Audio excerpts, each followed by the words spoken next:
Maestro Vasily Petrenko, welcome to Pittsburgh. We're delighted to have you back. Thank you. It's a great pleasure to be back.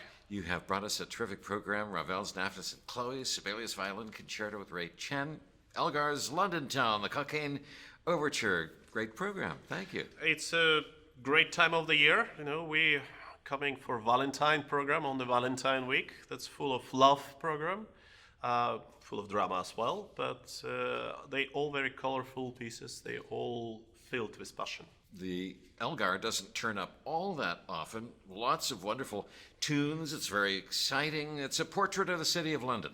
It's a portrait of the young man or young company going through the city of London. It's full of youth, full of happenings, full of bravery.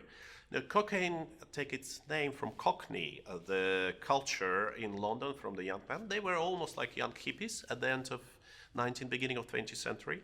They even had their own language. For instance, I have to go up in pairs, which meant I have to go upstairs. And they all were really brave. They thought that the world belongs to them. That's why they were going through London with such a panic as they could have in their 20s.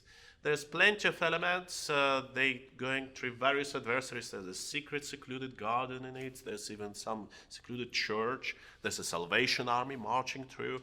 But they all very joyful. They all very vivid. And it's probably one of the most optimistic pieces by Sir Edward Elgar ever written.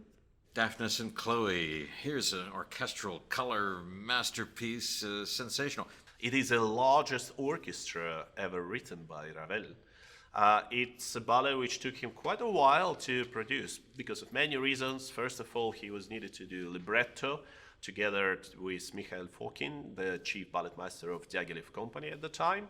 And the problem was that Ravel had not spoken a word in Russian and Fokin had not a word in French. For 3 months, they were trying to elaborate how to make the story, this famous story of Daphnis and Chloe, the antique myth, into the modern time.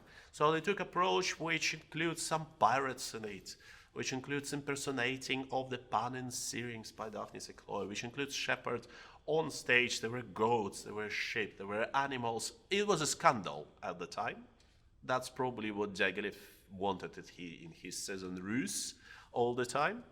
And it was also not as scandalous as Stravinsky, The Rite of Spring, which was the same year.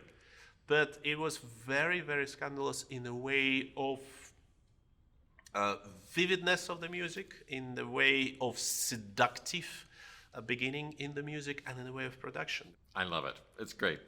Sibelius Violin Concerto, a big showpiece for Ray Chen and the orchestra. It's great pleasure to work with Ray. We quite frequently collaborating together. He has a presence, huge presence on stage. He's one of the young virtuosos of our days. And to me, to bring Sibelius as part of my Norwegian or Scandinavian experience, it's a great duty and great honor to bring Sibelius into the world.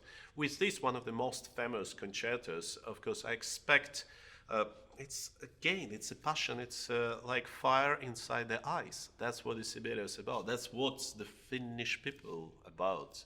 They have this huge passion which is hidden in a way under the blankets of the frozen surface. However, it's so hot that it can melt everything.